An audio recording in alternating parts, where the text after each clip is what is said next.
Welcome back to the nation. Today we are customizing a Mickey Mouse inspired Nike shoe. And this one, I did not have the full video of me painting Mickey Mouse just because I had forgot to actually record and I was locked in. But this one is going to be more so a tutorial of how to cell shade.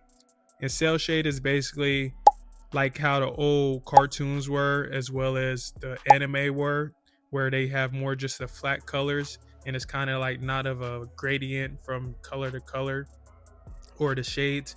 It's more of a hard texture where you can tell the difference. And first, I'm filling in the base layers with a flat angle brush, or not flat angle brush, an angle brush. And the reason why I like using that more is just because you can get better precision as well as a full coverage, just like a flat brush, and you can be able to fit inside the actual small little detail areas that you need to be inside of.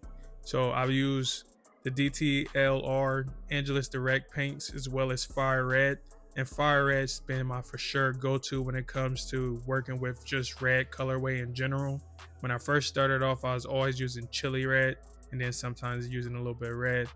And now Fire Red is my main go-to, so I just buy it so much of it. But as you seen, I just filled up everything. Now I got my round brush, and how I got this darker color, what I do is just basically like how the yellow one was.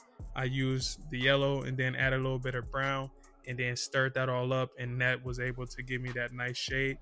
But if you want to like just make it a little bit easier, I don't recommend it with yellow colors, but when it comes to like red and blues and stuff, you can add a little bit of black of it, and that will basically be able to make that shade a little bit darker. But you can't add white after you add the black, or it's just going to neutralize it out and mess up the whole color. And don't just add too much because then it gets too dark.